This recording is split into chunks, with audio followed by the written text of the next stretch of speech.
Let me ask you a question. You never really remember the beginning of a dream, do you? You always wind up right in the middle of what's going on. I guess, yeah. So how did we end up here?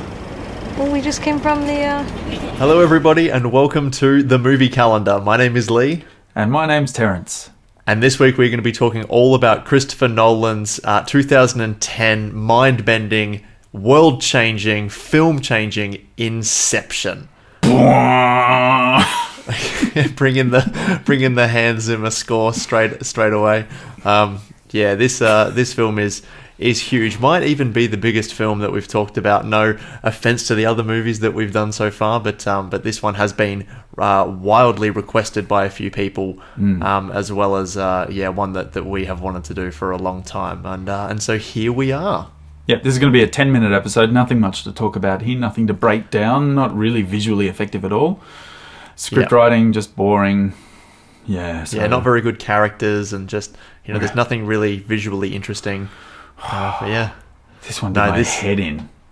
Yeah, this film is incredible. Terence and I, this was actually the first film in movie calendar history. Terence and I watched this movie together this week. It was great. Which was a lot of fun. Yeah, we came over and we had some burgers and beers and in moderation, of course, and watched Inception. And yeah, it was just one of those ones where, Terence, you were even like, oh, if it's okay, this might be the only chance I get to watch it this week. I'll just have my phone out to take notes. And it was out for about the first 40 seconds of the film, and then it was just eyes glued to the screen. Yeah, I couldn't. It was amazing. I couldn't. I had to just collect all my thoughts about it, and next day just try and jot a few things down that I remembered. I did have it running earlier on today, just in the background, just trying to catch a few things. But it's always good with films like this to watch it and let your mind absorb into it. Even just up to minutes before I called you for this episode, I had another thought come into my head, and I don't even know where I wrote it down. So it'll come to me sometime during this episode, I'm sure.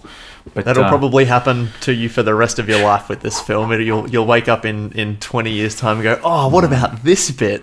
So I guess for everyone that's watching and listening to this now, add this one to the repertoire of the hundreds of little videos and little articles you've read about the theories of this film. Add this one to the list. But I don't think we're not going to go too deep into what our theories are. No, we're gonna. I will say that at the end of this episode, Terence and I will definitively answer, and we don't know each other's answers to this, as to whether we think the whole film is a dream or not. And so we don't know. So little teaser for the end of the episode. That's where we're gonna put that in. The usual nonsense is going to be here as well. Time codes in the description below, whether you're watching on YouTube or listening via your favorite podcasting app. We're breaking this episode down into writing and world building, visual storytelling, using practical effects and CGI. And then the characters we're going to get into as well. So only those three things we thought we'd focus on for this episode, because we don't want it to go for too long. I know we say that every week, but we'll see how we go. Before we get into our usual what about whens at the end, we've got an amazing what about when from someone who loves this film, a good friend of ours, and then we'll add the film to the movie calendar and then announce the next block of 4 films that we're going to be putting on the calendar. We've got those ready to go, which is marvelously exciting. Yes. One more thing. If you haven't seen Inception, go and watch it. Don't listen to this any further for fear of disappointment when you watch the film. It will mean nothing to you when we talk about it. Just watch it. We're going to spoil it if you haven't. Big spoilers. Definitely give this one a watch. It's an absolute recommend. There's a reason why it's going to be on the movie calendar. It is just a mind-bending film. And very high concept. The reason why we're talking about it, we should say, we chose this week to put the episode out because Christopher Nolan's TENET is supposed to be coming out in a not-so-global release, but here in Australia it is being released the week that this episode is dropping. I actually have my ticket here, so by the time this episode comes out, I will have already seen the film. I cannot describe how excited I am. It will be my first movie experience going back since we've kind of all been in lockdown, so I'm not sure how it's going to work. I've got a mask ready to go, obviously keeping clean hands and administering social distancing. I encourage everybody to do the same who is going into a theatre or just out in public, no matter where you are in the world. Lee just showed one ticket, but he actually bought every single seat in that cinema to make sure that that is not an issue at all. You sit where you want, you run around. Do you run around the cinema as well? I sit, I watch the opening scene, and I jump around. I jump over the seats, and I sit at the back. And you don't do This that? is why we can't go to movies together. You're like a giant child. I run down the front. You made a joke, but I genuinely thought about hiring an entire cinema so that I could go and see it from fear of that. If anything happens in between recording this episode and me going to see this film that requires us to go into lockdown, I am going to be so mad because this is all I have in my life, apparently, is cinema. So I want to see you dramatically tearing that ticket into shreds on camera. And then I've got it. Roll it up in the air. Can't wait. I can't wait. I might give my thoughts on the next episode just very quickly on it if people are interested in that. But yeah, I'm super excited. But cool. Without any further ado, we'll get into the film discussion. So we've got Christopher Nolan's Tenet, both directed. Oh, sorry, not Tenet. I've just got Tenet on the mind. Inception. Yes, we do. Tenet has been incepted into my mind by the cinema because I'm too excited to go and just see something again and sit in that perfectly temperatured room. Christopher Nolan's Inception, 10 years old this year. In fact, almost to the month or to the week. Wow. At the recording of this one, it's about 10 years old. So yeah, written and directed by Christopher Nolan, starring Leonardo DiCaprio, Joseph Gordon-Levitt, Ellen Page, Tom Hardy, Ken Watanabe, Cillian Murphy, and Marion Cotillard. The score by Hans Zimmer, which we were kind of joking around with before. My favorite piece from the film score is the Mombasa scene. If you, whatever music streaming app you have, just look up the Inception soundtrack and listen to Mombasa. It is incredible. It's the foot chase that Leonardo DiCaprio has when he's running from the bar, and it's an exceptional piece of score. It's so good. I want to write that down. I could ask you later and find out, but I'll forget to ask. I'm getting paper and I'm running that down. Feel free to write it down and I'll give people a brief overview. If you're here and you haven't seen the film and you just want to listen to us, that's cool. A brief rundown of it, if I can give it a try. It's a heist film. So this is Christopher Nolan's take on a heist film. So it's very high concept. It's about a team of thieves who specialize in extracting information from people's minds through their dreams. They're tasked with an impossible mission: to plant an idea into somebody's mind through inception. Amazing. So that's what it's all about. And we get to see it, pulled off in the most visually interesting way that it possibly could be, going into people's minds and all of the things that are capable with that using cinematic language and storytelling. But yeah, we're going to jump straight into the world building and writing. Do you have anything that you'd like to jump straight in with the writing or world building, Terrence? I don't even know where to start, but watching it, like, I don't know if it's cyclical, like the way that, because Christopher Nolan wrote this, right? He did. What is wrong with this guy? What has happened to him to What think happened in to you, man? loops and things like this? I found it hard to find out where I was. The opening scene on the beach, pretty cool. You know, you're totally thrown from the get-go. It starts with a really big question mark. Who is this guy? Why is he on a beach? He's got a gun. Who is the person in this room that he's being walked into? You know, he writes this really, really well. He grabs your attention from the word go. The way they cut from Saito being the old man to being the young version of himself in that same scene, the way they cut that is really nice. And that's kind of the way that he writes the whole thing. Everything intercuts beautifully with each other. But just the depth that he's thought of to go into with these levels. Are they levels or layers? They interchangeable. They use the term either layer or level. I can't remember. Level. Just to think about the levels and even the detail of how time works in each one. You know, taking that from reality. I'm guessing there's a bit of science that he's looked into as well. You know, with the dream state that people go into, and you know that realization when Cobb is explaining to Ariadne in that cafe how, well, not explaining it there, but when they wake up and he says, you know, we've only been out for 5 minutes, how time has a totally different relevance. So just that minute detail is crazy. And I just, part of the way I kept thinking, how did they storyboard this? How did they actually draw? It would have been exhaustive. Just incredible. And the director of photography, like, to be able to bring these things to life and the effects and everything, but we'll talk about the practical effects. I think I was just totally thrown into this world, and I was ready to be taken on this ride. I had no idea where it was going. And it was just magic. I'd never seen anything like it. And you've got some classic scenes in here that are in cinema history. You can just show a flash frame from this film probably 100 years from now, and you'll know exactly which film it's from. Yeah, well, we'll get to the visuals in just a sec. Yeah. But yeah, this script, Christopher Nolan had the idea for this film. It's a completely original idea as well. It's not based off anything in particular. A lot of his other films had been up until that point. Oh my god, I completely forgot what I was going to say. This makes for great content. So he started developing this in 2002. He went to Warner Brothers after he was releasing his third film, which was Insomnia, and was like, I've got this idea. And so he pitched it, and they were like, cool, that sounds good. We greenlight it, ready to go. You just go and write the script. He's like, cool, with this one, I think I might just do a spec script up. So just like a loose one. It might take me a couple of months, and then we'll bring it in and see where we go from there. And he took 8 years to develop the script before taking it back to Warner Brothers to get it done.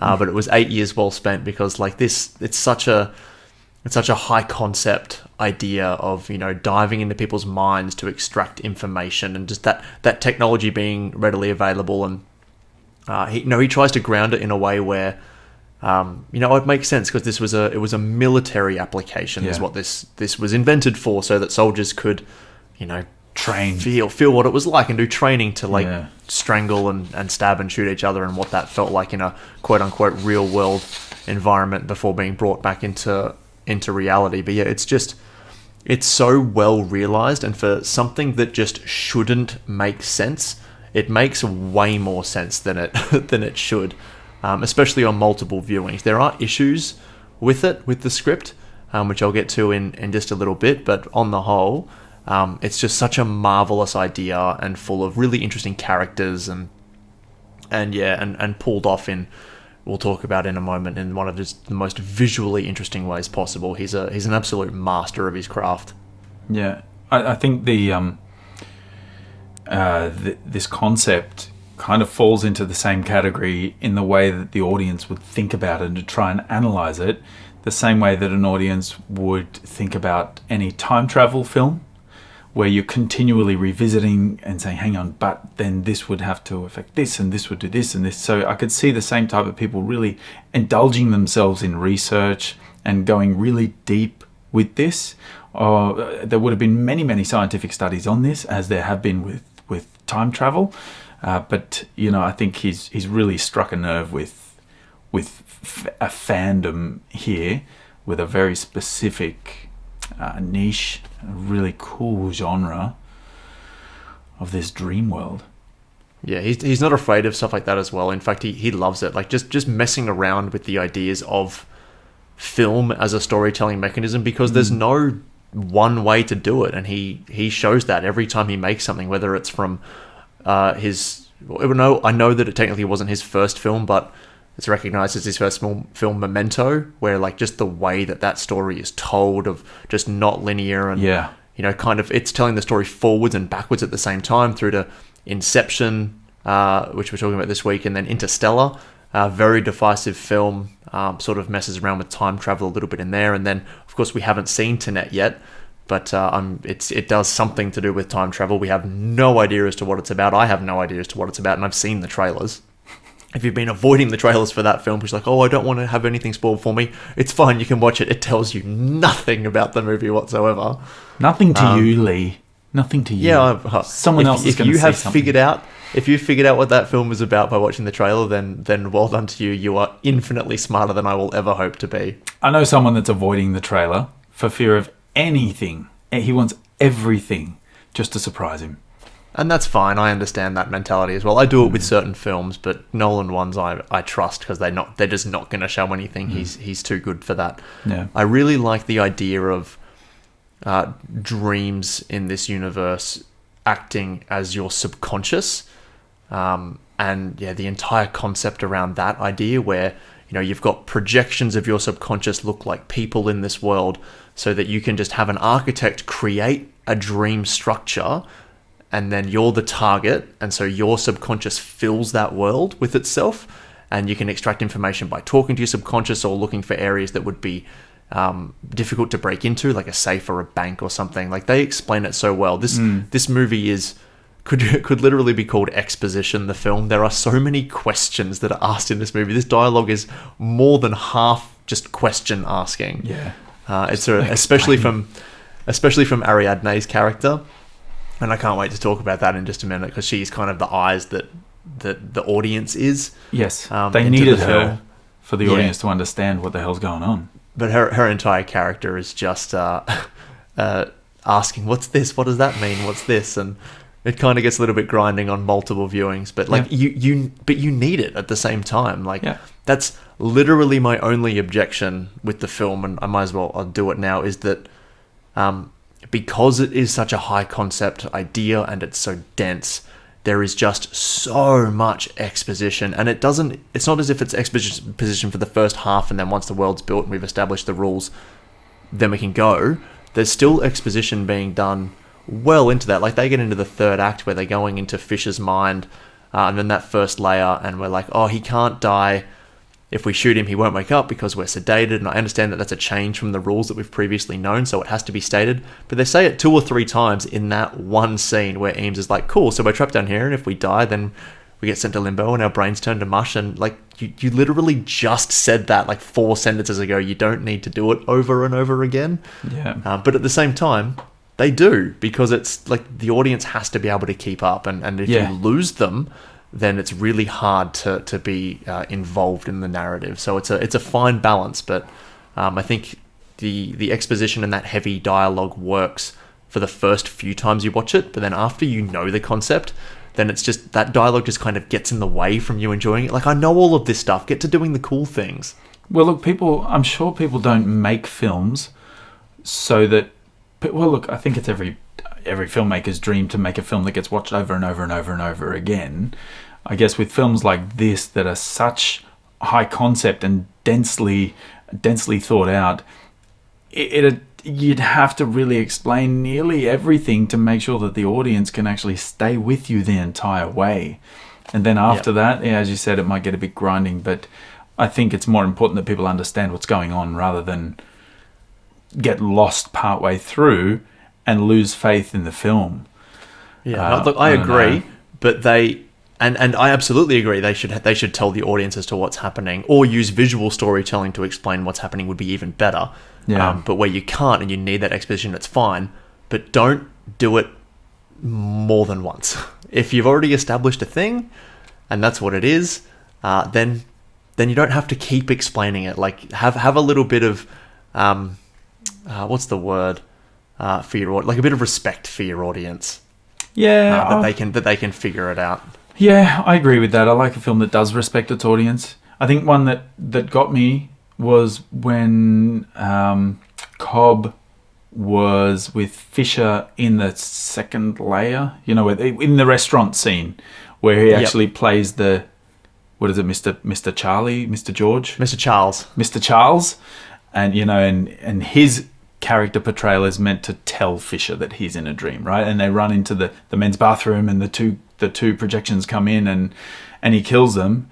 And Fisher's like, okay, well, I know what to do. And he holds the gun to his head. Yeah. That shocked me, and not shocked me, that threw me a little bit. I thought, oh, yeah, they never thought, what if he shoots himself? He's out. That's it. And he had to kind of say, don't do it because of this. Yeah. And I can't remember if that was, he was lying to him, right? He was trying to convince him. No, he wasn't. Like, if he'd have killed himself, he would have fallen into limbo because they're sedated. And the sedation means that if they die in the dream, they don't wake up. They go into limbo where their mind gets scrambled, which again, they say this like 3 or 4 times in like 10 minutes. I was thrown by that. Okay. Look, first time I watched it was when it was released in the cinemas long time ago. And because I didn't write notes this time, because it was too bloody of a really cool film to watch. That one just went whoosh, straight over my head. That's fine. That's what the I'm point, here for. right? Yeah. That's I the really point. like... we'll jump to the ending real quick, the writing, because I really like the we'll- fact that they keep it ambiguous. Oh, yeah, of course. Where you're not too sure. I really like that, where they don't have a definitive thing that happens. And I'm sure that'll come up a little bit later in our, that'll come up. What About When section. Look, Another really cool I thing. will say about that I think endings in films like that, if they're done well, which this one was, do ultimately show respect for the audience. You know, they don't it allows have them to make spell up their own everything mind. out. Yeah, exactly. It allows them, and while there may be an answer, we may never know, or we may know definitively because we've studied the film, but we never know. I don't know if he's ever gone on record saying what it is. He has, Christopher Nolan has, What? but I will Well, talk around that when we get to it. I'll bleep your face out when you say it. No, it's quite interesting. Okay. I think it's quite interesting. We'll keep it in. All right. I really like the way that will how we? they actually no, we might get into that in visual storytelling. I like right. that when you have kind of learned and established the rules of the world that you're in, and we actually are getting into the heist once the team is made. They've got the idea. They just need to get Fisher and start it.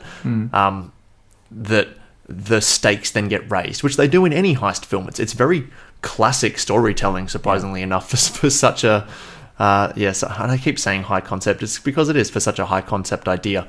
Like once we're in the dream, you know, we find out that you can't die in this dream now, because if you do, you'll die in real life. Essentially, your mind will the rules have will changed. just go, because you'll live in limbo for almost eternity. And when you come back, you just won't be there. The fact that Fisher's mind has been trained so that there are like soldiers in there protecting him raises the stakes as well. That was really cool. The fact that they're just going so deep that they sort of don't know what's going to happen. There's all these really cool things to keep it interesting once the rules have been set up. And I think that's a lot of fun. They don't know what's going to happen. Cobb knows what's going to happen, or at least he has a better idea than anyone else. No, Cobb deliberately doesn't.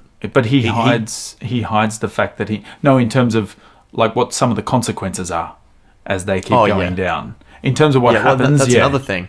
Because he's not the architect. He's keeping something from them that is going to negatively affect the mission. Yeah. As you couple of mentioned, things. as you mentioned, this is a heist film. I remember this is one of the thoughts that I had as I was driving back after watching the film with you.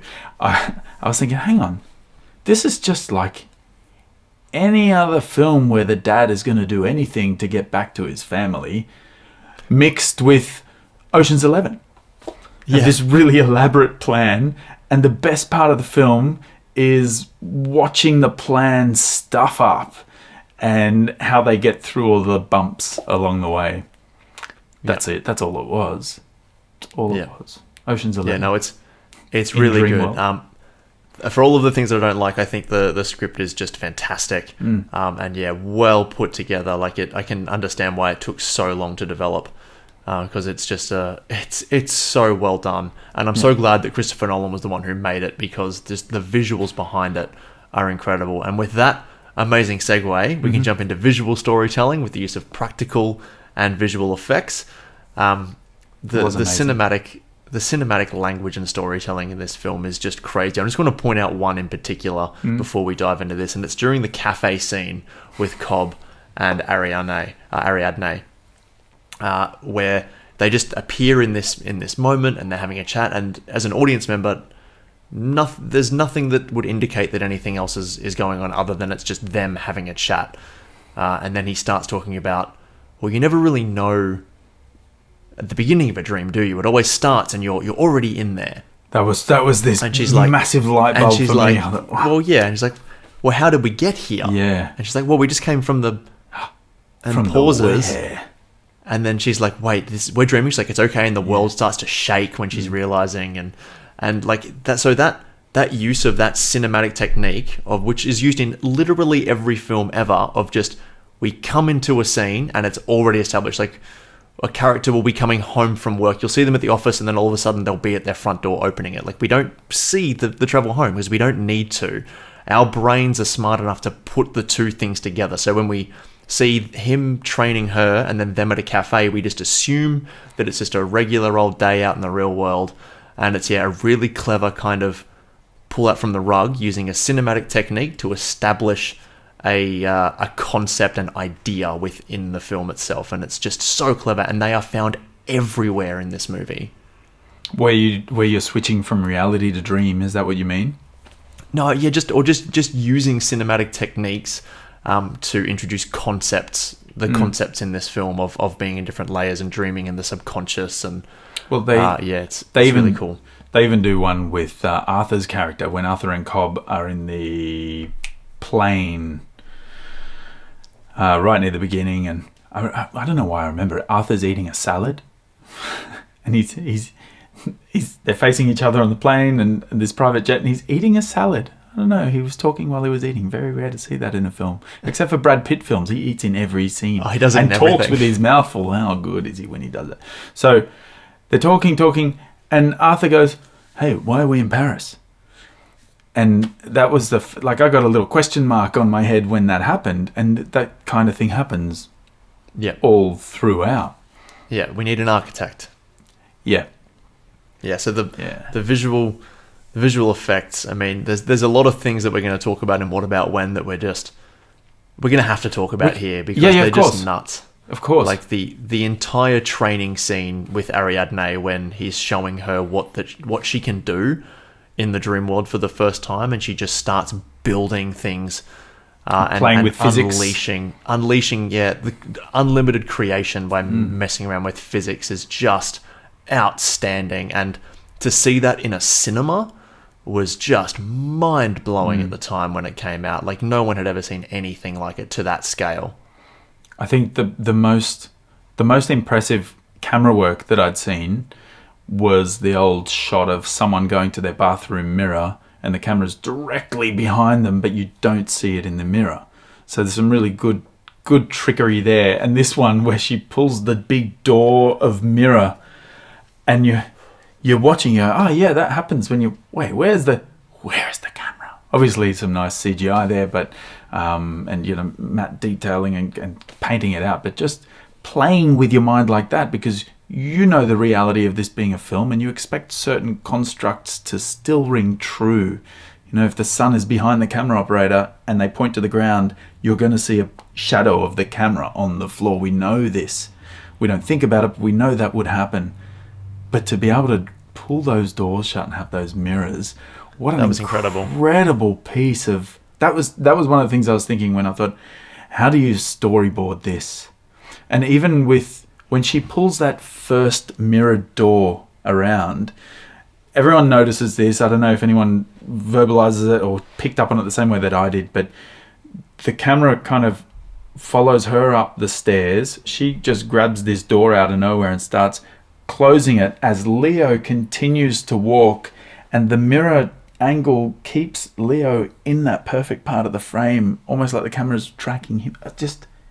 It just made me go a little bit crazy. Yeah, it's gorgeous. My Absolutely head was gorgeous. hurting. Yeah, it's stunning. That whole scene is just absolutely beautiful. The explosions.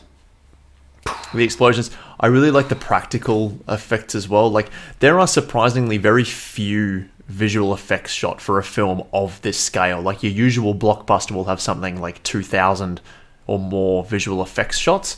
This film has something like 500 to 600 because they did so much practically. Like the Penrose steps were actually built.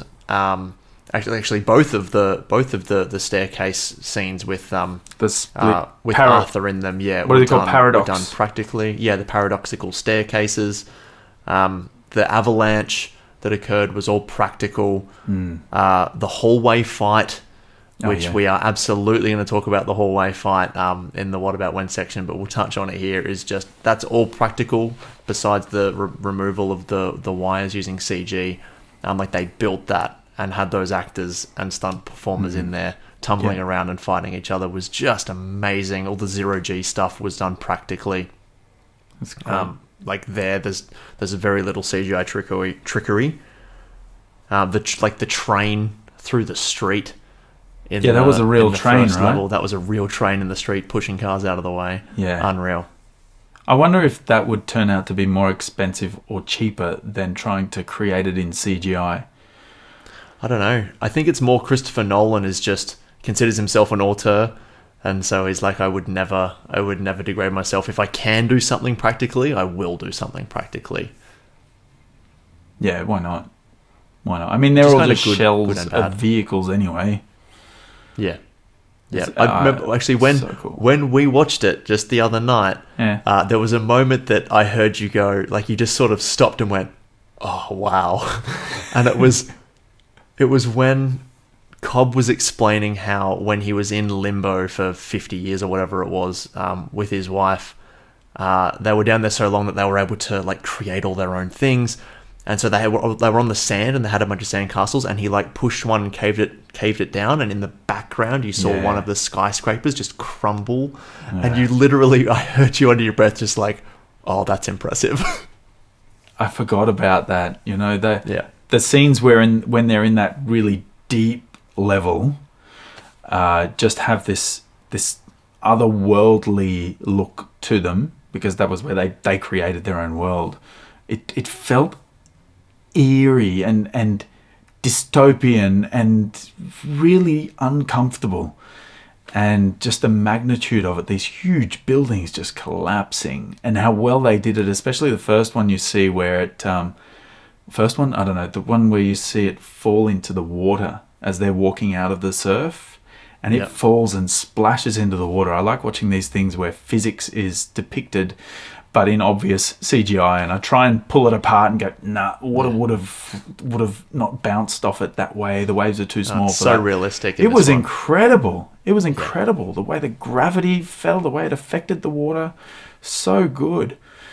Yeah, it's amazing. Yeah. That whole layer of subconscious in that sort of fourth layer down where they die and go to limbo. It's called in the film. It's called like raw subconscious or empty subconscious, where there's just literally nothing down there, and so you just create your own world, and you do that so much that you just get lost down there, and that becomes your reality.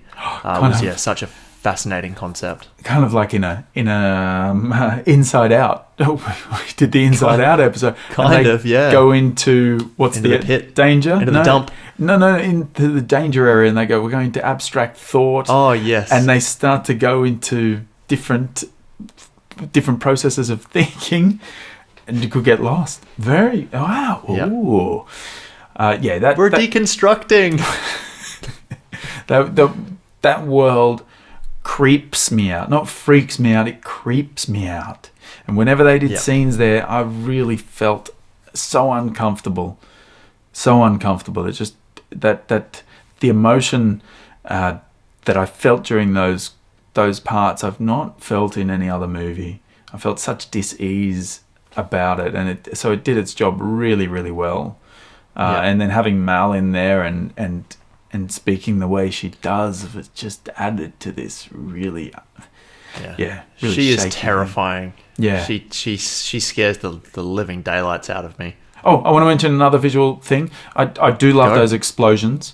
I was watching a little bit. I was watching this on Netflix as well. We've got it on Netflix here, and watching it through speakers is great. You get good booming sound, but watching it with headphones on, you hear the surround nature of it really amazingly, and all those popping explosions of the buildings and the fruit cart and the road, the cobblestone roads just exploding up. They did incredible with the sound, but playing with slow motion, just one of the best uses of slow motion film in this film without indulging in it. Every piece of slow motion because it had a purpose. Yes, it was there for a reason, specifically, and not just to look pretty and capture your mind. There's a very which it does. There's a very lazy technique when you're editing, especially beautiful montages. If you want to go out and shoot something nice and you've got a smartphone that can shoot in slow motion, go shoot in slow motion, edit the slow motion footage, put any music underneath it. It is going to be one of the best pieces you've ever put together. But it's a little bit of an easy way to edit. Some would say even a lazy way to edit, because any shot, it turns out beautiful. But you're right, every time they use slow motion in this, just had such a specific purpose, all related to the time and the layer that they're in, and to give you, the viewer, an idea of where they are. It all had purpose. The van fell super slow. Such a good example of it. All relating to the level underneath of where it is. The playing with time at the beginning with the close-up on the watch face when they're in the other world with Saito, and they're in a dream within a dream, and they do a couple of real quick shots to a watch face ticking with the second hand, and the second hand's ticking super fast. Then it's ticking kind of slowly. That's the first time that you see that this is a play with time. But they did those exploding rocks, and the camera shake that they added in there. I don't know if you noticed that. Whenever anything exploded, the camera shook just ever so slightly. And that's not breaking the fourth wall, but giving you an extra feeling of really being in that moment, being affected by those I was reading that part of the reason why they didn't shoot this in IMAX fully was because they needed to do a lot of handheld camera work. And Nolan sort of shoots everything himself, like he doesn't have any kind of second unit filming. Wow. And so because they were going to be doing that, you can't do that with these big cameras. So they just had to shoot it on. Sorry? Oh, I just said that they're huge. Yeah, the IMAX cameras are massive. Yeah, the film alone is like the size of a little TV. I think now I'll probably be fact checked here online, but I think at the time that The Dark Knight was made, there was like 4 in existence. And IMAX cameras, and he broke 2 of them. Doing The Dark Knight. Yeah, making The Dark Knight. I think that's correct. I might be wrong. We will probably talk about The Dark Knight at some point in the movie, Cal. And so yeah, I'll fact check myself when that episode comes out. Otherwise, leave it in the comments below, please. I'd love to know. Yeah, there's so many visual things that I wanted to talk about, but there's too many. This whole film is gorgeous. The way that it's shot, the way that it's all put together. Yeah, like the slow motion storytelling as well, with that van coming down and continuously coming back to it. I read in the IMDb trivia a couple of days ago that in the home release for this one, like when it's shown on TV in Japan, whenever they're in a dream, they have a little card pop up in the top corner of the TV that tells what level of the dream that you're in, so that people can keep up. Yeah, I think that's so cute. Wow. Yeah, that'd be useful. How's that for respecting your audience? I know wow. It's terrible. You don't do that. Imagine when they approached Nolan and said, "Oh, by the way, when it gets released in Japan, we're going to have to do this to your film. Is that all right?" What? Yeah, I'm sure he wouldn't have signed off on that. I guess he had to. Well, you can cut however many $1 million off your profit margin if you don't want to release in Japan. Yep. That's crazy. Yeah, I know, right? Oh, they do that in films all the time where they'll localize certain content, but that is just... Yes. Okay, all you've just told me is I have to now go find that Japanese version so that I can watch it and know... Good luck. And know which level they're at. No, you just it's not that confusing. You know what? I don't have to do that because look at what I did. What is that? I made my map. All the levels where they went to and where they started, joking. And I wrote arrows, and I did it like with a thick pen so that I ran out of room and had to draw lines off the page and other lines here. I really tried to. I can only imagine that like Christopher Nolan's office or writing room just would have had whiteboards full of that kind of stuff. For those of you listening on your podcast app, Terrence has just held up a piece of paper to the camera for me to have a look at. And it's just got all of these. It kind of looks like it's not a Venn diagram. What's it called? Where you've got the boxes and the lines that go to them. It's got a name. Oh yeah, 3-year-old's drawing. Yes. Yeah. It looks like a 3-year-old's drawing. That's crazy. I'm embarrassed to hold it too close in case you can make out what it says. That's all right. You can pause it if you're on YouTube, and maybe you'll look at it and go, "Oh man, yeah, exactly. That's what I was thinking too." That's fun. I had some neat little. Hold on to that. Hold on to that. It might be worth something one day, Terrence. Frame it. Maybe it can appear as a month on the calendar. That's going to be the image as you open up the calendar. Terrence's worksheet on Inception. Don't threaten something like that to the audience. That's awful. I like that idea, Terrence. Me too. What a great concept.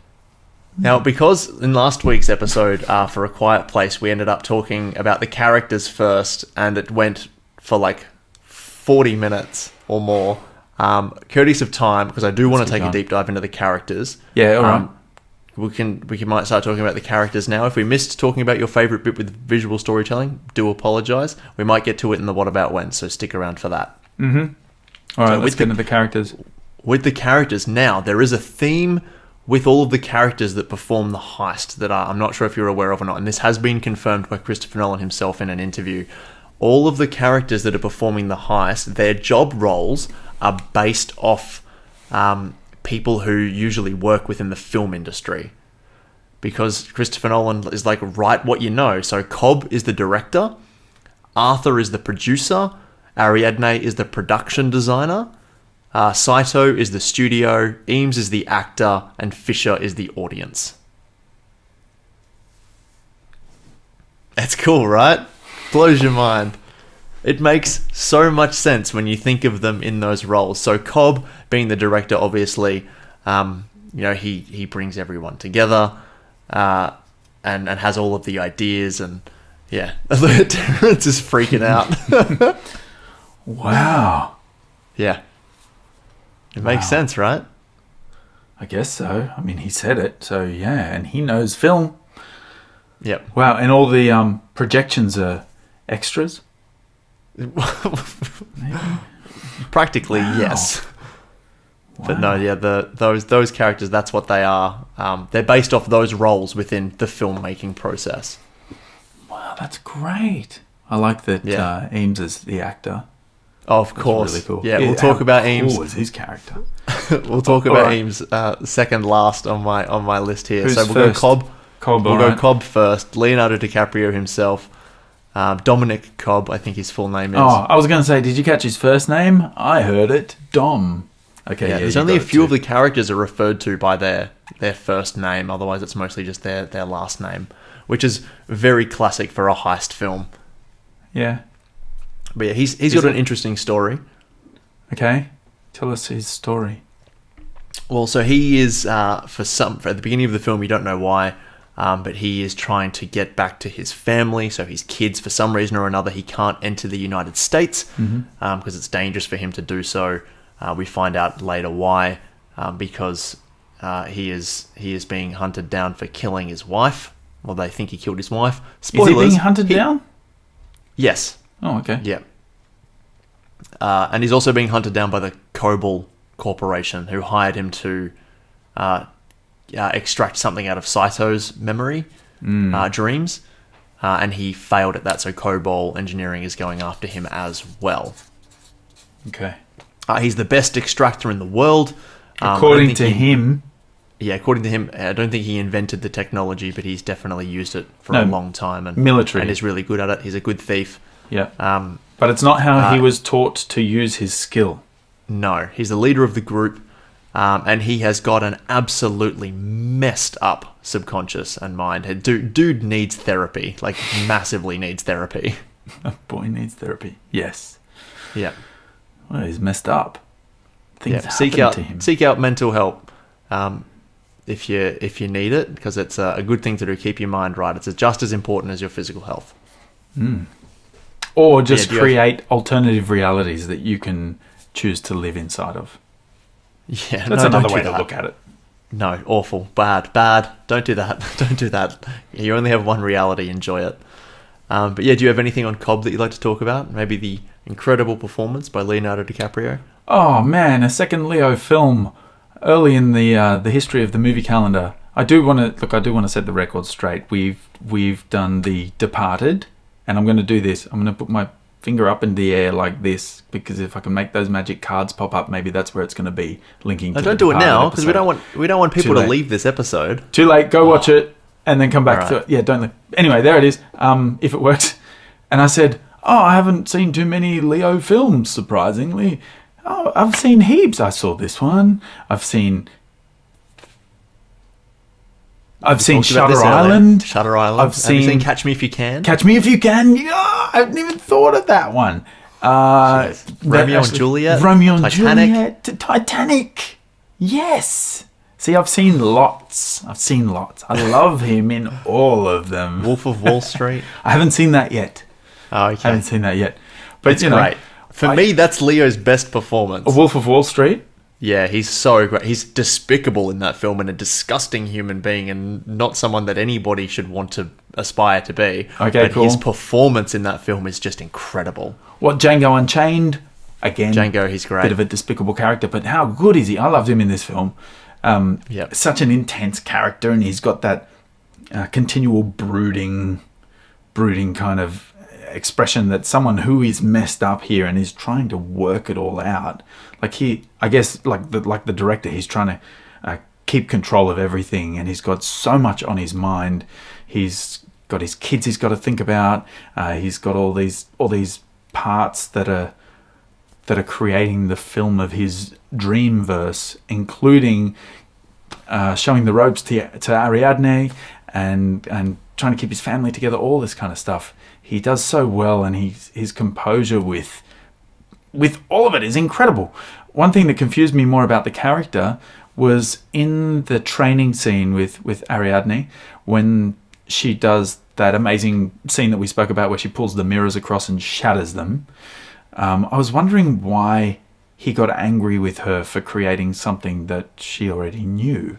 Like, if it's that important, why didn't you just tell her that? You can't just give someone free reign over anything that they can imagine in the entire concept of life and not tell them the most important thing. He does say it in that scene, and to be fair, he only says it once, so well done to the writing of it for only mentioning it this one time. Yeah, but too late. He says, don't create entire areas based off your memory, because that's how you can get lost in a dream. And not be able to distinguish between the dream world and the real world, so you can be lost by doing that. So only take little examples like a street light or a sign or something. Never recreate entire areas. Yeah, or a house that you used to live in, or a place that reminds you of the last thing that your wife ever sat in before she committed suicide, or a beach you played on with your children. Yeah, don't do any of that. Don't do any of that. No, Cobb is such a hypocrite. Wow. But also, you said that Cobb is trying to work stuff out. I don't think he's trying to work stuff out. I think he is just pushing stuff down until it just cysts into a disgusting mass that's going to fester as a mental illness at some point. Yeah. Look, there are so many things that point to the outcome of this film in the storytelling process of how he breaks all the rules. And the reason he tells everyone to stick by the rules is because it's going to be messy if you don't. How does he know? Well, he's in that mess. He's done it. Yeah. Speaks from experience. His right hand man is Arthur. Arthur, played by Joseph Gordon-Levitt. I love Joseph Gordon-Levitt. So cool, so suave. So he is the producer of the crew. So he's kind of there to figure things out when they're not going well, and that's why Cobb got so mad at him when they went into Fisher's mind and he had subconscious security in there. He's like, how did you not know this? This was your job. You were supposed to do the research and find this out. So that was really interesting. And he's the ideas man. He comes up with the ideas so that Ariadne can build and Eames can act and so on and so forth. Yeah, the producer kind of works as the oil that allows all the parts to communicate with each other and work well, and helps with the production team organize timing so everyone gets there on time and coordinate the whole thing pretty much. Well, there's a production coordinator for that, but that's where the producer comes in. So yeah, he's got a lot on his plate too. I like how he's just always got slick back hair. I did think for a time, I thought, wow, all these characters' hair is slicked back. Is that so in the slow motion non-gravity scenes the hair doesn't fall in their faces? That was one of the reasons, yeah. Are you serious? In fact, one of the reasons why Ariadne's hair is in a bun when they're in that second level is that in 0G they didn't have to figure out what to do with it because they just put it in a bun. Perfect.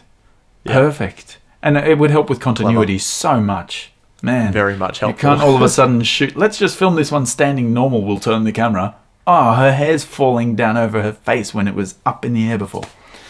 Yeah. Wow. There's not too much else to say about Arthur. He's very loyal. And straight up. Wants to see. Yeah. Straightforward, at least. Really knows what he wants to get done. Yeah. But he's by far not the most capable. I think he's a bit confused though. A bit confused. Well, we'll talk about that in a sec.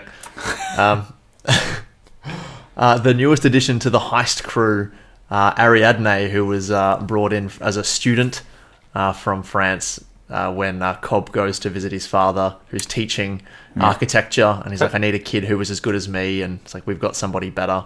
I His really father like that. or his stepfather? I don't know. Either one. A parental role. Yes, I really like that line as well. Someone as good as me? No. What did he say? What was I've got somebody better. I've got somebody better. That was So it awesome. sets her up really well. I like to see that I like that we get to see her working as well on all of the mazes. I really like Ellen Page. There's going to be Michael few Caine. Yep. Ellen Page films on the calendar, I think. Juno we mentioned. Juno we've spoken about before. That'll Yeah. be on here. I think it was a nice introduction to Ariadne, the way that they brought her in, and I also like how Michael Caine, how his father is like, oh no, I don't like. You get the idea that he doesn't like the line of work that he's in, but I thought it was intriguing that he taught Cobb how to do this. I'm going to say this with inverted commas because I'm not sure what level of training he put Cobb through. Did he talk about all this dream within a dream stuff, this controlling dreams, this what's it called? Not Inception. Extraction. Did he learn it from Cobb? From his dad? Is his dad some military guy? Like, how did they access this? I don't know. He Those might are the have helped questions that I pioneer the ask. technology. We have no Yeah. idea. But it was cool that he all of a sudden turned so and she's went the- on his side and like, yep, Yeah. I got someone for you. She's the maze and dream level designer. Her character, or at least her namesake, is based off of Greek mythology as well. I learned this week and thought it was fascinating, so I'll share it here. So Ariadne, in Greek mythology, guided Theseus through the maze after he slaughtered the Minotaur, apparently. That's as far as I got to read before I was like... Because Greek mythology is just lots of words, and I only had enough time to do a little bit of research on this film, so I got that far and I was like, that's really cool. So I really like I like things like that, the attention to detail with characters, and That's really nice. so yeah, that was good. That's really nice. What a great test as well, that opening scene, you know. Okay, you've got 2 minutes, draw a maze, it'll take me 1 minute to do. Yeah. Oh. Yeah, excellent. Oh. That maze that she draws that he can't figure out, the circle one. Yeah. If you screenshot that maze, it's actually unsolvable. You can't, it's dead end at every area that you go. So that's why he couldn't solve it.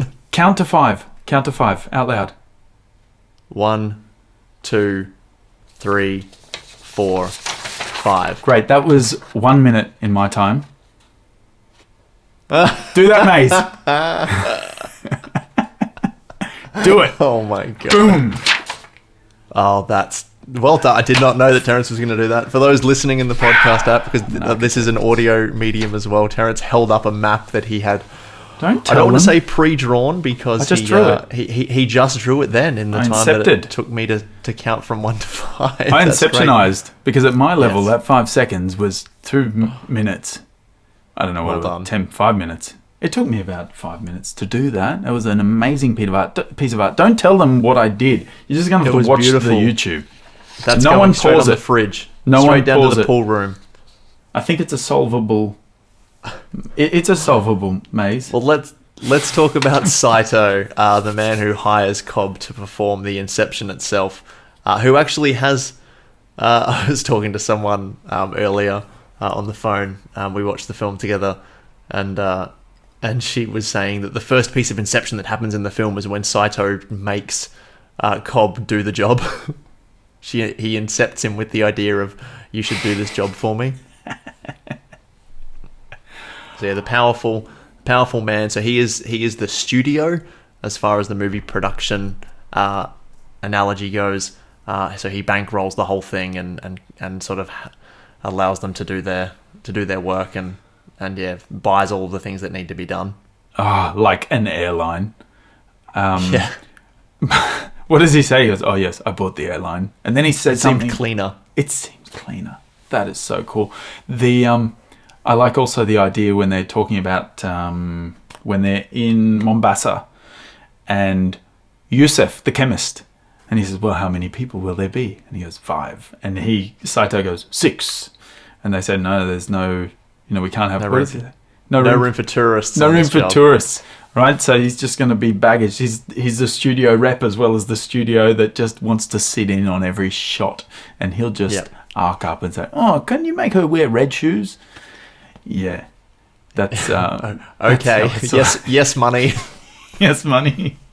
Yeah. What a cool... He was a cool guy towards the end. Amazing. I really liked his character. Look, Ken Watanabe is amazing, and Christopher Nolan wrote this part for him because he'd worked with him previously on Batman Begins, and was just wanting any opportunity to work with him again. So, wrote the character specifically for him because he wanted to, because he didn't get a lot of screen time in Batman Begins, so he wanted to put him in this film with a bit of a larger role. Oh, cool. Man, it's been so long since I've seen any Batman movie. Okay. We might have to rectify that soon then. Yeah. Look, I had so many... I kept bouncing around with all these different theories in my head. Who's this guy? Who's in control now? Whose dream is this? It was incredible how they kept jumping around and you never really knew whose dream you were in until someone actually said, no, we're going to go into Fisher's dream. Or Fisher thinks we're going in his dream, but we're going into his dream. I thought that was really interesting how they kept doing that throughout, and how the idea that you could go into anyone's dream was just incredible. That kept all the doors open. It did throw a big... As long as they're all there, you can go into anyone's mind. I really like when they get into that first layer, and you've shown Yusuf on the plane beforehand where he's having a sip. He's taking a sip of champagne to kind of calm his nerves, and they get into the dream, and it's just pouring down with rain. And they're like, "Oh, did you drink a little bit too much free champagne before we started?" Like that, the fact that he needs to pee means that there's rain in the world is just so much fun. That's how dreams work. You drink too much before bed. It starts raining. I like also as soon as they cut to the dream sequence. He's on the plane, he drinks his sip, and it cuts to him standing in the rain. And he has that realization come over his face as well. And he's like, oh, damn it, man. I would have paid folding cash to see when the movie ends and they all wake back up on the plane if they just went to Yusuf and he had a wet patch on his pants. He's a grown man. Grown men don't do that. It doesn't happen. After they've had too much champagne. I've seen it before. Yeah, fair enough. But I kept wondering, whose dream is this, and how do they control who's the dream? How does the architect make the things that appear there? Do they just think it? Does that mean it has to be the architect whose dream they're all in? I don't know. But I was kind of willing to let all that stuff go. I think it's all housed in that suitcase. They kind of build it and put it in there, and then that's what's used as the architecture of the dream, and then the subject mind fills it with their subconscious. What do they put in the suitcase? The models? The little, it's like a buildings, like a USB that's got the architecture on it. They're Matrix style. They download it all and then pop it. I don't know. Those are little things that my mind goes stupid with sometimes. I'm like, stop it, Terrence. Stop it. One of the things that I'll give credit to them for not over explaining is the way that it actually works. The practicalities of it. You just need to know that it works. You don't need to know anything else about it, and that's good. Just keep it at that. I don't need to know. I think you're right. The whole idea that there's this complex mechanism, that's enough. That's a pretty smart device. Did you also know that? Did you notice that they didn't show the? We're going to get back to the characters in just a second, we promise. Yeah, sorry. They never showed how people got the sedative. Like you would imagine it's an injection. It's an intravenous thing, but you never saw any needles. You never saw even the action of them injecting themselves. There was one scene where Ariadne grabs the, I was going to say the cord, the cable, the tubing, and she kind of just has her hand, I'm just looking at my camera, has her hand just below frame. You see the top of her arm, her wrist goes just out of frame, and she brings the tubing and just lowers it below frame. I thought it was quite, I guess you could say, tasteful. They didn't need to do that in the film. Oh, geez, I just knocked my camera. I just knocked my desk. I would say that there is a reason for that, and Could be a lot of it would ratings have to do with thing. US rating systems. Yeah. If you were to show anything like that, it probably would have got a drug use thing, which would have pushed it into an R rating. Yeah, you're probably right. In the US, which is just sure, fine, whatever. I have no control over that. I did notice it, and I thought, you know what, they did it so well without needing to even show it. So many films show it to make a big deal out of it. You don't need it. No. You don't need to be overly graphic with it. You just need to know the concept of it. If it was something to do with, like if it was a different movie entirely and it was, this idea of dreams are addictive and people like if the entire movie was set in where like Yusuf's workshop was, in his pharmacy, where he went downstairs and showed all of those people who were dreaming for, pretty much all day, and they're there just essentially to be woken up. They're dreaming for like 40 hours at a time in the dream world. That is their reality.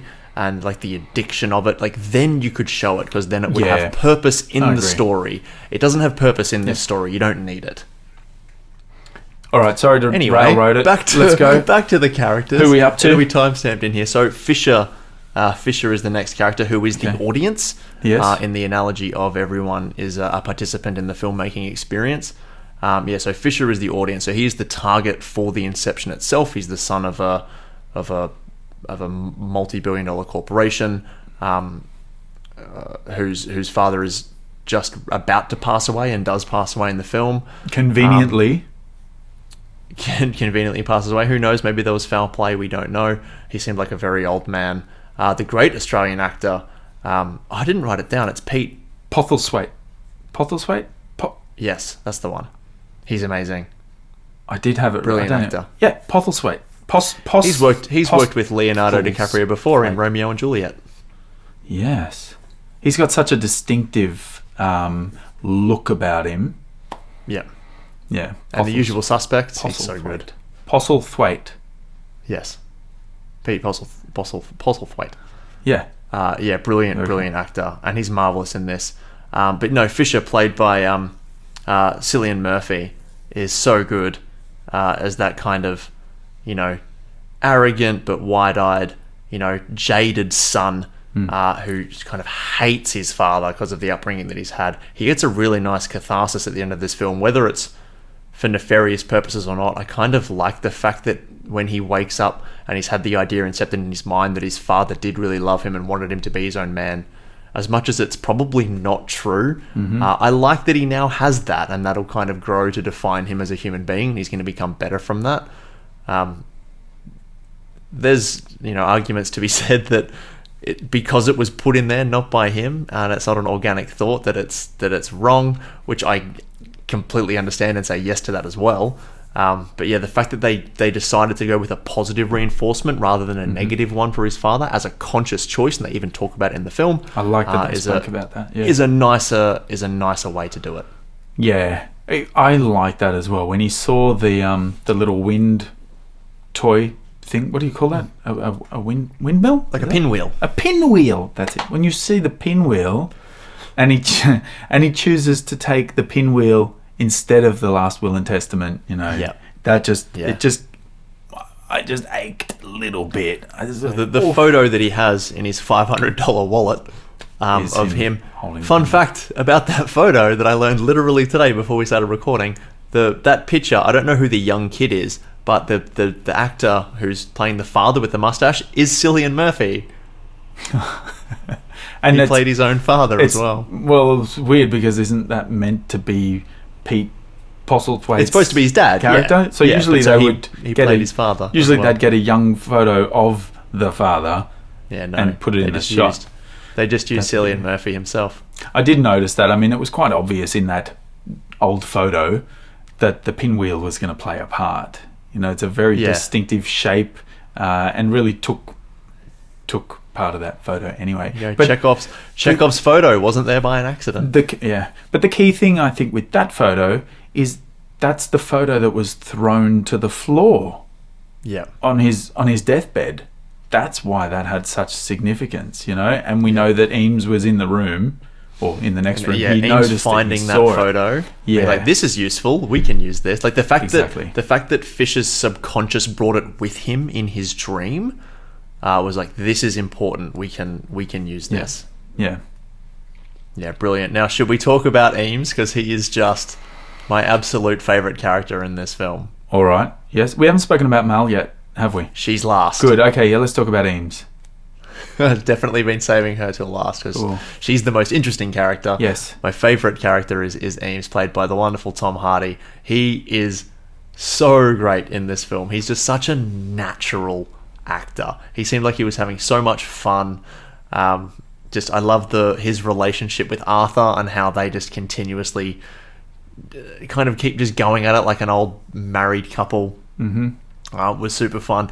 Terence, literally before we started recording this podcast, and I had the exact same conversation with a friend of mine quite recently as well, is that it's like, do they have a sexual chemistry or some sexual tension there? Is there something happening there? And I was like, I thought the exact same thing. Yeah, so they are. I don't know.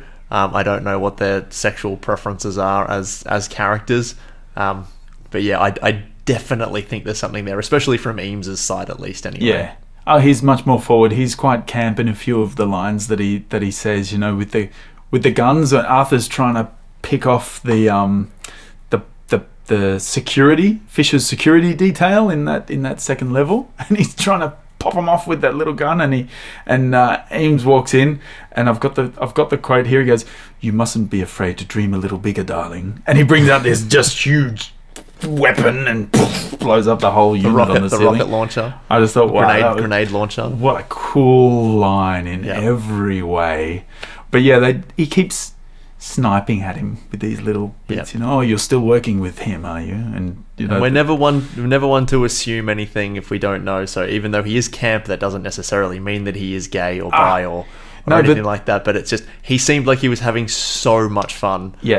Within that role, and love the chemistry that he had with everybody that he interacted with. He's such a gem to watch on screen, and I love it. His character was extremely playful as well, and again with Arthur, when they're explaining to Ariadne what a kick is, and Arthur's rocking on his chair. What's a kick? This is a kick. And he just lifts the chair up a little bit. What every schoolboy has done to their best friend who's rocking on the chair next to them. Give them the scare of their life. Can't tell you, that is such an effective way to stop kids rocking on their chairs. If I ever become a teacher, I can't. And my teachers did that to guys in my class, did it to me as well. Just walked behind and would support the chair enough that we didn't fall, but totally gave us a scare and pulled it back just enough that I woke up out of my dream. You have like an out of body experience. Like you leave, your soul just leaves your body in like Doctor Strange style, and you enter another realm where you can just see yourself falling to your death. And while we're laughing at it now, it is that hilarious when you're watching it happen to someone else. And again, when they're displaying different types of kicks to Ariadne, and it does a couple of quick cuts. Fall this way, that way, yeah. And Eames is there giggling as Arthur is being knocked off the chair and woken up with a start. I like that. His character was so cool too. What is he, the forger? They call him a forger? Yeah, he's a forger. He's an actor. An actor, right? And when someone's introduced as a forger... And a thief. An amazing thief. Oh, I just imagine... Acting, I guess, of course, with this personification of a film crew, a forger, you're forging someone else's personality. But I immediately went to, they need someone to sign some documents illegally. Or he literally says... some currency. What is it? Whereas, you'd need the right documents to... or the right references. You need to get the right references in order to be in the same room as this guy. And he's like, well, references happen to be quite the speciality for me. Yeah. Next scene, he's in the office. I really like the shots where he is becoming Uncle Peter, and he's sitting in front of those mirrors. I know this was another moment when we watched the film that Terence was like, "That's so clever." In the elevator. Yeah, in the elevator, and specifically the one where he's sitting in front of the vanity, where it's got 3 or 4 mirrors, and every time it cuts back to him, another mirror is of Uncle Peter until he turns around and he is Uncle Peter in the dream. That was so clever build, and it's a great transition, a great way to bring the actual audience, us, in on what is happening without having to do an amazing jump cut and say, "Now I'm gonna turn into Peter." Poof. But they did the other one, visual storytelling, where he came back from being Uncle Peter into Eames, and that was after the van had fallen. They escaped from the van, and everyone except for Fisher and Peter stay underwater or get a quick exit out the other side. So Peter and Fisher are out on the banks, and the camera pans around such a good Fisher, shot. and all of a sudden Peter turns from Peter to Eames. into Eames. I thought that was, and he's like, "It's beautiful. worked. We've done it. It's worked. We've done this. We've done this now." It was really it's so great. really cool. right. One more with Eames, the playful nature of their first meeting when he meets them in Mombasa in the bar, in the cafe, in that place, and they're talking about what they need to do, and I'll help you just as soon as you lose your tail. He just has this cool about him. Yeah. I don't know what other Tom Hardy films I've seen. I went to IMDb and I thought, was he in that? Was he in that? I've seen that. Was he in that? I don't know. So I need to now look for him. Transforms into the roles that he's in. I've got to find him now. I've fallen in love with him. I want to really see other things that he's done, because there will be a few watching him. A few Tom Hardy films that will appear on the calendar. So look out for those. But I'd love to talk about Mole for a bit. So Cobb's dead wife, essentially. I think that she is the most complex character in the entire film, which is saying something, because technically she doesn't exist. Like, she's not real. She only exists in the mind of Cobb, played by the incredible Marion Cotillard. Wonderful actor. She just enhances everything that she's in. She brought such intensity to this role as well. There was a very villainous feel to this character also. I've written down here, she has turned from when she died, she would have just been a part of Cobb's subconscious. She would have been a projection, and then she would have been turned into a memory. And now, sticking with the theme of dreaming, she has now become a nightmare. Ooh, and she is the only jump scare in the entire film, and it's so effective as well, where Ariadne goes downstairs into Cobb's dream for the first time, and he doesn't know, and Cobb and Mole are having a conversation at the table, and she walks down the hallway, and Mole just looks straight at her, and then has that shriek of the jump scare happen, and it's just terrifying. It's so scary. It was done so well because Cobb and Mole are sitting way in the distance. No, it's not a massive movement. Or did the camera go really tight on her face as she turned? It wasn't all that tight. It was stayed still a wide. It was still, and then went to Ariadne's reaction. Eyes. Yeah. So it was really effective when you can do a jump scare from a very small detail in a frame, and it affects you so much, because you don't expect. It's almost like she looked at the camera. You don't expect that to happen. She does that twice. She did it when Ariadne went down onto the basement level, and it was the hotel room, and Ariadne steps on the glass and breaks it, and she does the same thing. She looks at her there as well, except you're kind of expecting it because of the glass break. Yeah. I think that she is also I think she's a projection that Cobb uses as a manifestation of his own self-sabotage, because why would she be affecting his job, essentially, of being a mind thief in such a negative way if all she is his memory of her? So I think he's funneling and channeling some kind of self-sabotage within himself into her, which is why he can't build anymore. Well, a self-sabotage, I feel, is all about insecurity, and he holds a lot of guilt. Of course, everything. She's a pure manifestation of his guilt. Yeah, and because of what happened, he can't let her go, and that's how it appears in his mindset, and he's lost control of it because he doesn't want to let it go. But she's been trapped for so long. So he just accepts it and decides to just not tell people about it. Yeah, it's disgusting. It's horrible. And we find out that the reason why Mole died was because they were trapped in limbo for the longest of time. Cobb wanted to get out. She had locked away the idea of what reality was, and had accepted the fact that this was their new reality down in limbo. And so to get her out of it, what he does is he incepts the idea in her, which is how he knows Inception is real, that the reality that she's in at the moment isn't real, and in order to get out of it to see her children, she has to kill herself. But what he didn't realize, that once she had accepted that and done it and got out of it, that it would be something that would grow and fester inside her and become part of her. And so that when she was in the quote-unquote reality, it was just a vicious cycle of her wanting to get out of this false reality by killing herself and get into the real one. Because she'd been in her false reality for so long, it became her reality. Yes. And where she was when she killed herself was no longer real. She wanted to get back to it. Yep. So it's awful. So when he's like, oh, they think that I killed her, you did kill her. You gave her this idea. Whilst you may not have thought that that's as far as it was going to go, you still did this. Like, you are responsible for her death, and you should probably accept that fact. Yeah. And stop running from it, because it's literally your fault and nobody else's.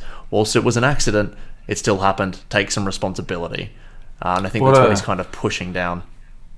How it happened was just awful, especially when she's on that windowsill and she says, well, I've sent letters to the police and they think you've been abusing me, and then you realise, oh, that's why the hotel room is all destroyed to simulate a fight.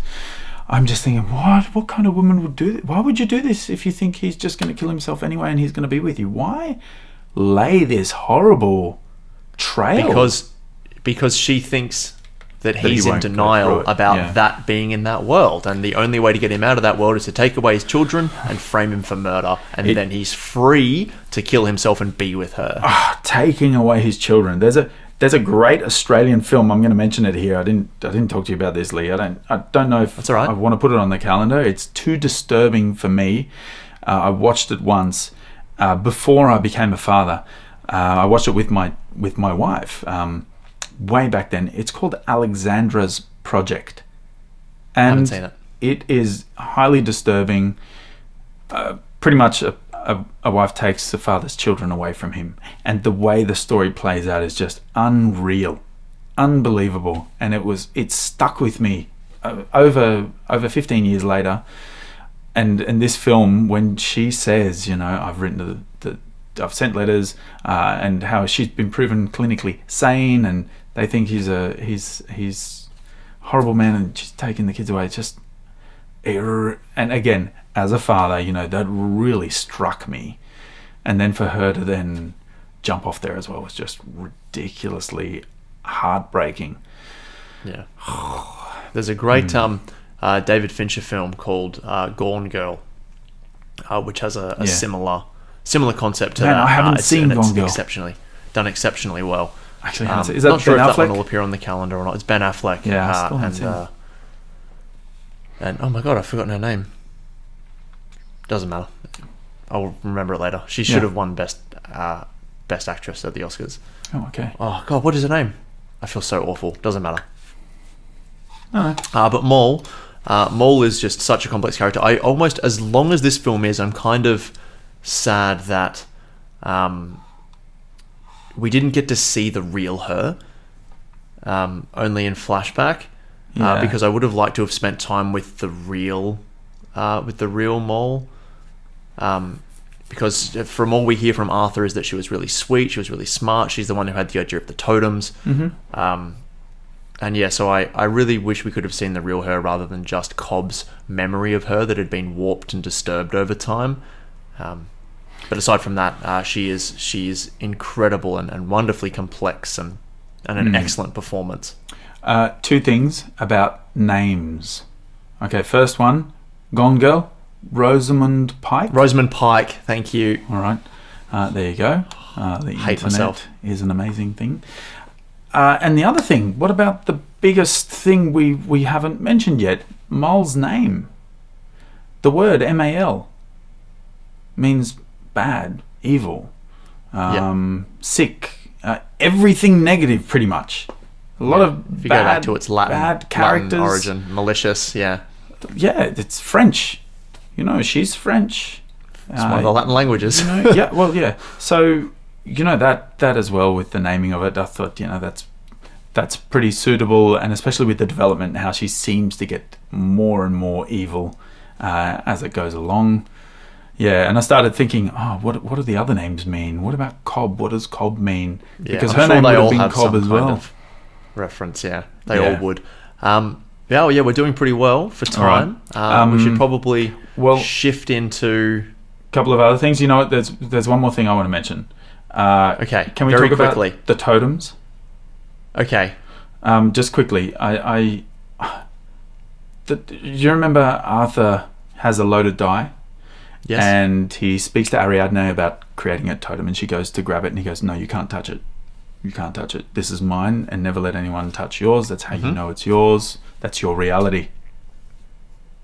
Cobb's totem is not his. It's not. It's Mole's. And this is the biggest Good pickup. thing in it, right? I was wondering if you picked that up. And and maybe this is something for later on. I was going to talk about this a little bit later on. Yeah. Let's do it later on. Okay, I just wanted to bring that up. In between What About When and the movie calendar. Yes. Or actually, no, now that it's been brought up, let's do it. We'll put it in. There's It'll be one more here in thing the I want time to codes. mention. Oh, come on. We'll put it in the time codes, but about the totems. How stupid is that totem?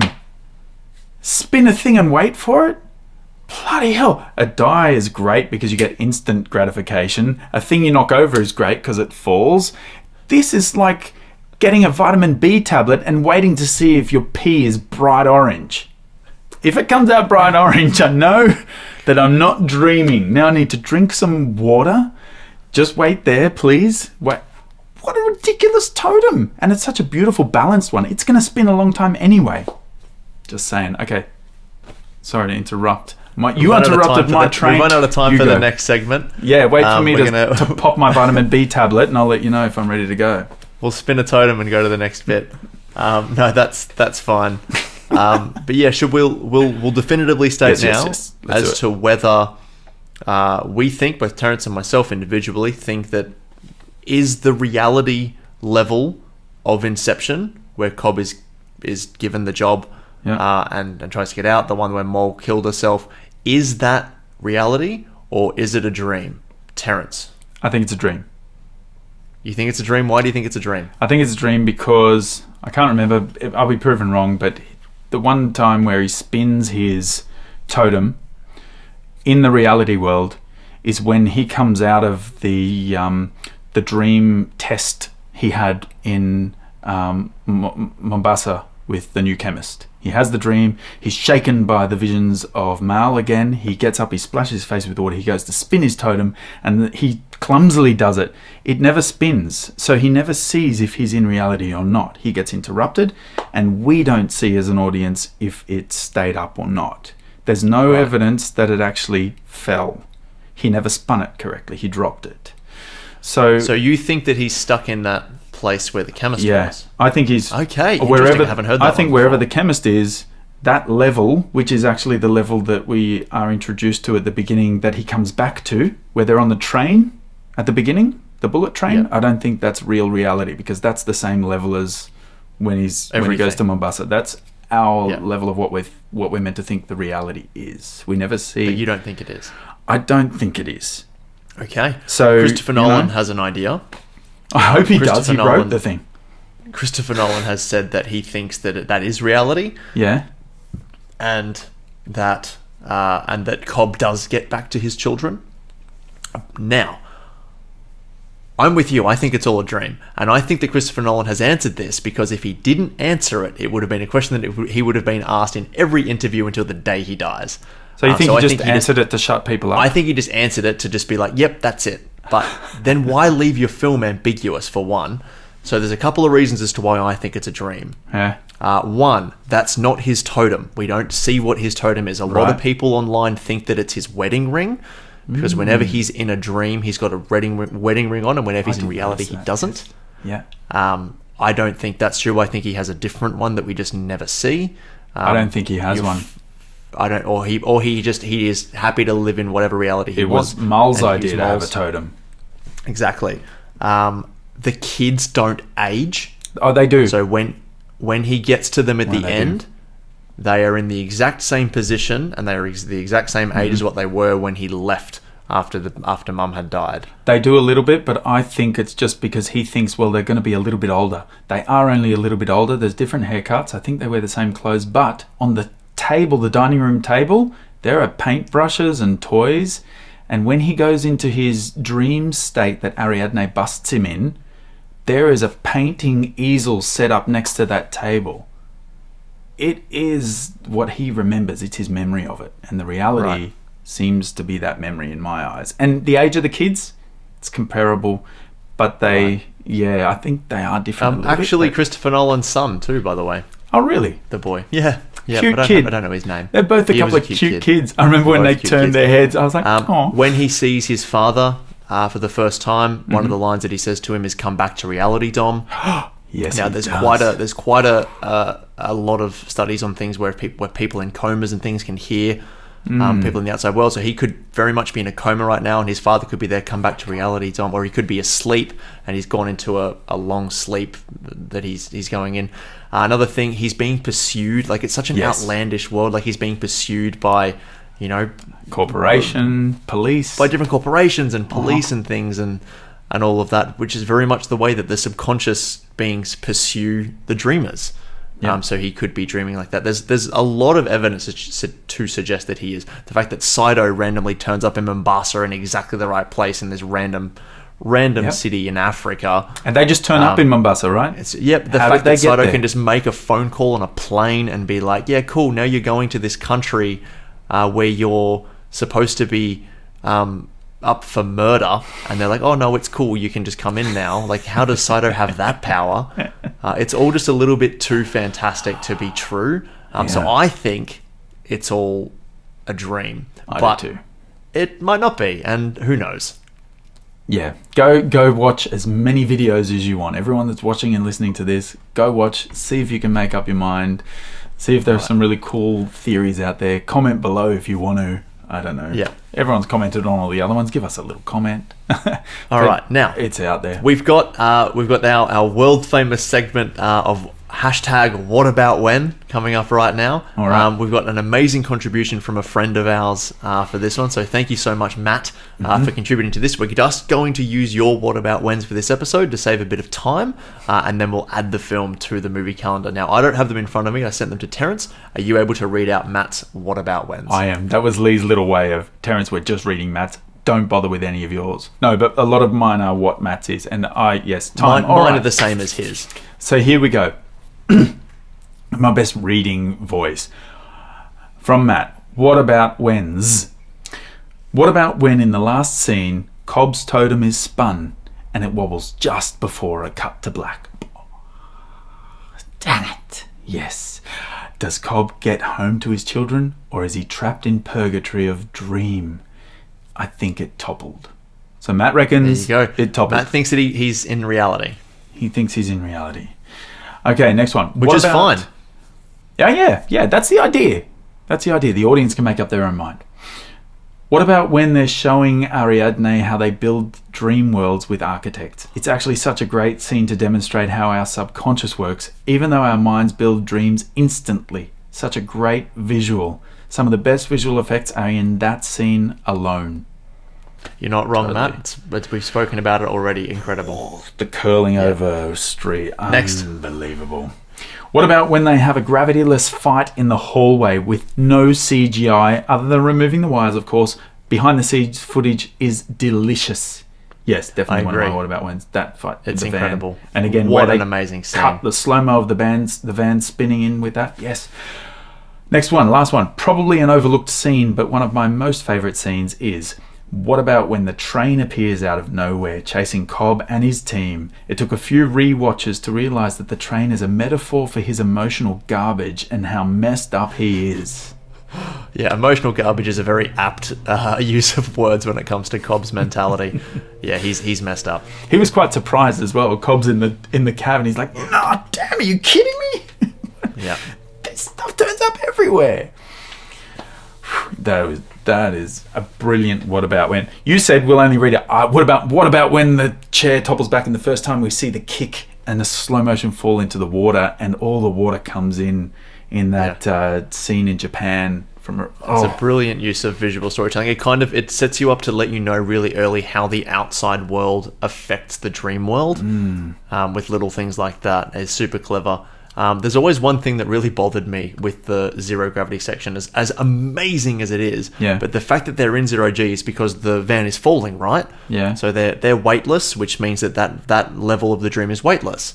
Wouldn't that then mean because that level of the dream is weightless, the next dream would be weightless? So them in the snow? Why doesn't it affect that level? Like, I don't understand. So I've always wanted to know the answer to that question.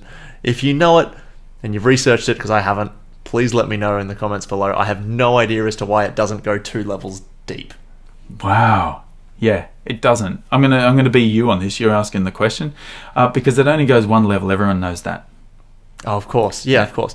And it's a movie. It's fine. It doesn't have to make sense. Yeah. That, for me, is the biggest plot hole in the film. Wow. Yeah, no, I only had one what about when, and it was what about when we see Marl die and how she framed Cobb for her murder. It was just such a powerful scene. And Leo's reaction, Yes. Cobb's reaction to seeing his wife die like that right in front of his face was just so real and raw. An incredible performance. That was good. Did you notice in that in the scene where the van, first kick, van hits the railing and starts the free fall. Right when it hits, that's when or between that and the second kick is when Arthur has to set up the charges and collect all the weightless bodies, tie them all together, run them down the hall, put them in the lift.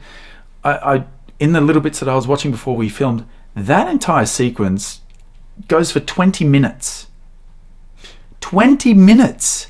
It was unbelievable how Nolan drew this whole idea of time not having a concept and you not realizing how quick things go just by intercutting this slow motion and having these 3 levels play with each other. 20 minutes! I couldn't believe it. I was blown away. Just unbelievable. Unbelievable. Yeah, Couldn't someone it's an incredible dreamt up film. a goddamn beach? That's a great Absolutely, line as well. yeah, that's such a good line. It's one of my favorites. Yeah, absolutely brilliant film. We've talked about it to death. This would be a film that you should watch every single year, and we're going to give you a date to do that right now. When, Lee? When? If you have any ideas for films for us to do on the calendar and when they should appear on certain dates, please let us know. We are on Twitter and we are at Instagram. We are at The Movie Cal. We have an email as well if you'd prefer to do that, or you can DM us as well. They're always open. Our email is themoviecal@gmail.com. Links to all of these in the description below. We have a website too, themoviecalendar.com. Feel free to check out all of those. We'll have a calendar up on the website very soon.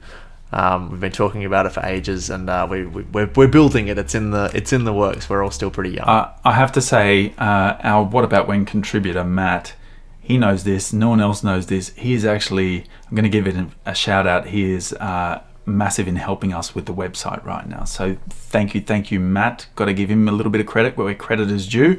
He never asked me for this, so I hope he's okay with us mentioning it. So he's helping us big time with the website. Thanks, Matt. Yes. No special favours for getting on the show with the What About When's for that either. It was just the only contribution that I got. All right, so well, the date. Let's talk about the date that we yes. have chosen for Inception to appear on the movie calendar is going to be September 25th. It's appear on the screen. And the reason for that was because we didn't receive any contributions, and there's no kind of alluding to when this film kind of takes place. So there's certainly no calendars or anything in this film that I saw, at least. I honestly did a quick search. I was like, I wonder if there's any days of the year that are specifically relevant to dreams and dreaming. And lo and behold, there is a World Dream Day. And so September 25th is World Dream Day. In the tiny bit of research that I was able to do, it's all about... that day is all about sort of jotting down and trying to realize your dreams and bring them into reality. So not so much about the actual dreaming process itself, but I thought that was apt enough. So yeah, it's September 25th for Inception. Nice date. Very I thought so apt. too. That's very cool. Yeah. And now, really cool announcement. Because we've had to record these episodes in advance because we're about to go on holidays. Terence is leaving tomorrow after this recording, I believe, or the next day. You're off on a holiday, which will be very, very, very nice for you and very well deserved. I must say, family outing. You do Yes. a lot of hard work, both in your real life and here on the podcast. Right. So we're about to What's announce our next block of films Yes. for the month of September. So we've got 4 weeks to fill in there. And so this is going to be the lineup in this order. So week 1 in September will be... so we kind of... I wanted to host a competition to be like... who's going to get to be the first one in the month of September? And I'm very excited to say that the winner of that was La La Land. Oh, hang on, Lee. Wait, that doesn't sound right. Are you sure? Are you sure it's La La Land? Oh, thanks. Oh, thank you. No, I'm pretty sure it's right. I've got my sealed envelope here for it. Yeah, it didn't sound right. Let's have a... Oh, I'm so sorry. There's been a mistake. La La Land it's not the winner. It's Moonlight. Moonlight! Congratulations! The first episode in the month of September that we're going to do is going to be Moonlight. Oh, well, how embarrassing of us! Wow! If only we rehearsed it and knew exactly what was coming up. That's terrible. And I almost have forgot. confusing things in front of us. That was so good. Thank you for doing that. That was marvelous. That was so well done. Seamless. So yeah, the first week in September will be Moonlight. Then we'll be by Barry Jenkins. Then we'll be doing Ex Machina, followed by The Farewell, and then ending the month with Jurassic Park. So yes, very excited for all of those films to be appearing on the calendar and to talk about them. A couple of which Terrence actually hasn't seen. So he's taking it on good authority that they are good films. They better be. I certainly think that they are. And well, they're going on the calendar anyway because I love could be them. a and I want them on one-man there. show, Lee. If there are a could be, couple I of don't these mind. I'm not a big fan of, it's going to be welcome to the movie That's calendar. fine. I'll have to blot out my image in the graphic at the beginning. I can happily talk about these films on their own merit, but no. So that's it. So yeah, tune in. Thank you so much, everybody. If you're still here, if you made it to the end of the episode, most people would kind of cut off by now. We can kind of say anything we want right now. No one would ever know. But no, tremendous thank you for listening and all of your contributions so far with the movie calendar. We've had an absolute blast. Thanks, Matt. Looking forward So to what about when? Looking forward to the future of the movie calendar. Looking into September. Yes. Yeah, share it with a friend if you think they'd enjoy it. Subscribe on YouTube if you're here, or leave us a like would help us out, or leave us a review on your podcast app of choice is marvelous as well. Yeah, jump on Insta, have a look. I try and regularly update that. Leave comments, give us some ideas, and comment below on the YouTube clip as well. Yeah, keep the conversation going. Yeah, we've got some really cool ideas in the pipeline for videos and things. So it's gonna be a good time. Cool. All right, Lee. Right. Thank you so much, Terrence, Thank for another you wonderful so much. episode. Very cool. And we will see you in a... Well, it's going to be a few weeks for us. In but, our it'll be dreams. next week for you. See you in the dreams. Dream well. Bye, everyone.